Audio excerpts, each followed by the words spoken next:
Hello students, today will we discuss about Richard Steele as an essayist. Okay आज हम जो है Richard steely के बारे में बात करेंगे, जो कि एक प्रोज राइटर हैं। थोड़ा सा रिचर्ड स्टीली के बर्थ एंड पेरेंटेज के बारे में जान लेते हैं। Sir Richard steely was an Irish writer and politician. Okay, he was born in Dublin, Ireland in March 1672.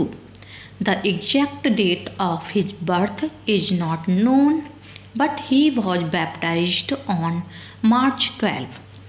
His father also, Richard Steele, was an attorney. His sister Catherine was born the previous year. His father died before his son had reached his 6th year. His mother died in 1677.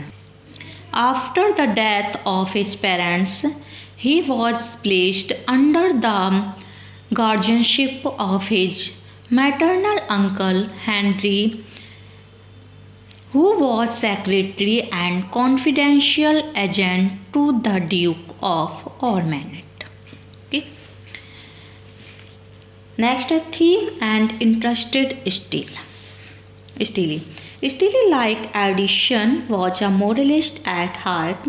He had a great experience of the town, and he saw with the insight he possessed into the latent vices which city life developed. He became aware of the vanity, ignorance, and selfishness and that reside in the town. The themes of his essays were connected with what he aimed to achieve. Edition की तरह ये Richard steely भी एक मोरलिस्ट थे। इनको एक शहर का बहुत ज़्यादा अनुभव था, उसे नगर के दूषित वातावरण का भी ज्ञान था। इनके जो निबंध का टॉपिक रहा है, जो विषय रहा है, वो गंदी राजनीति, असत्य प्रेम और बुराइयां थीं। वह नगरीय समाज के ओछेपन, नीचता, चालाकी, प्रेम, फैशन आदि से परिचित था। ये केवल सिंपल लाइफ में विश्वास करते थे और सबको सादगी, सद्व्यवहार, सदाचार की शिक्षा देना चाहते थे। Okay, he did not want them to continue in the contemporary fashions, which were perverted tastes, drinking, gambling, and all kind of vice. The themes of his essays are concerned with good taste in dress, behavior, and reading. Next, a humorous moralist. Steele was sensible to the fact that the age would not tolerate a serious and grave moralist who was totally didactic. He knew the value of humor in convincing the reader and converting him to one's point of view. He was free of the jealous moralistic of the Puritan. He realized the lightness of touch, a humorous was needed to give moralizing acceptable flavor.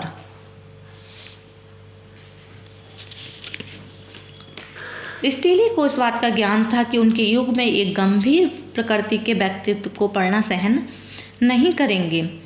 Okay, उनको जो Puritan था उसके ईर्ष्यालु स्वभाव का भी अनुभव था।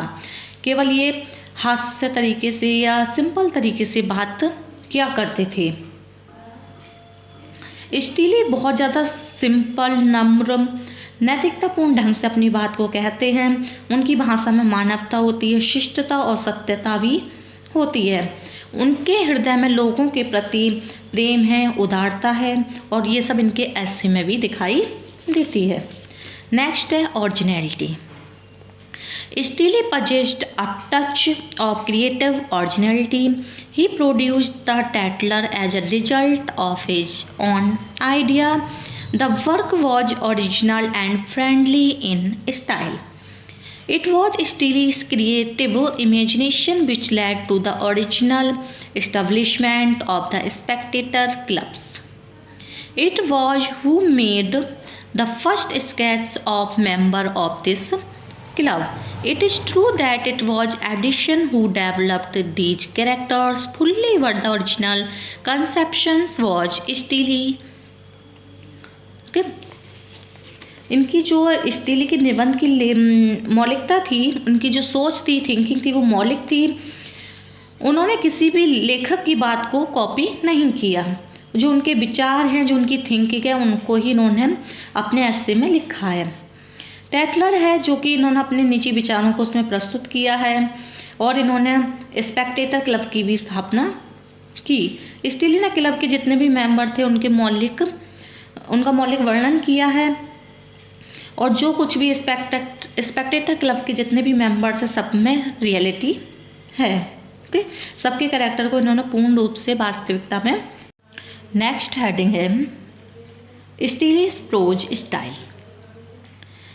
Okay, Steele was not a stickler for perfection of style. He was free from the professional author's obsession with correctness and cultivated quality or expression. He establishes a friendly relationship with the reader. His essays have an effusiveness of conversation about them. He is often not too careful about the construction of his sentence. He is free from any kind of pedantry. His prose has an ease and flow symptomatic of conversation. His style shows warmth, sincerity of convictions, naturalness, and spontaneity, which makes up for any lack of correctness of writing. Any lack of elegance or purity in writing.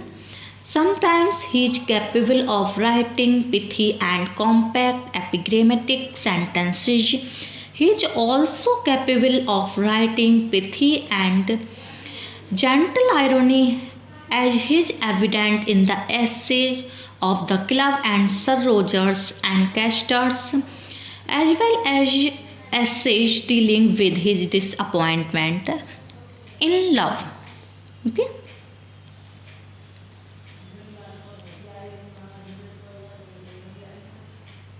But his approach is slightly sentimental and romantic, and more soft than additions to steely women are distressed heroines, and the shows a great sympathy for the downtrodden. In the portrayal of the members of the Spectator Club, Steele first showed the general tendencies of each character, and it was left to Addison to develop them. He might have intended them to be mere portraits of a social environment and the character in them. Okay. जो उनकी pros style है, गद्य शैली है, लेखन शैली है, steel शैली की पूर्णता के प्रति हटी ना था, बल्कि वो इस चीज़ से बिल्कुल फ्री थे कि उन्होंने शुद्ध व नवीन भावों को जन्म दिया। इनकी जो प्रोज शैली है वो अत्यंत मौलिक, नवीन और युक्ति संगत है। इन्होंने एक तरीके से कठोरता को न अपनाकर बल्कि एक मित्रता का व्यवहार अपनाया। इनकी निबंधों में परिवर्तनशीलता है। ओके, नेक्स्ट है his literary career during military service. During these years of military service in London, Steele became acquainted with a circle of literary and artistic figures.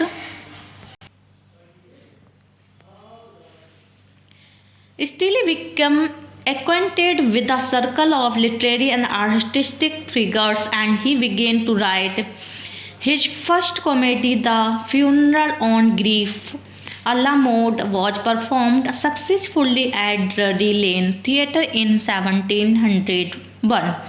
This play was a satire on the new profession of undertaking. It was followed by The Lying Lover or The Lady's Friendship in 1700, 3. His third comedy, The Tender Husband of the Accomplished Fools, produced in 1705, achieved some success, perhaps because addition helped him to write.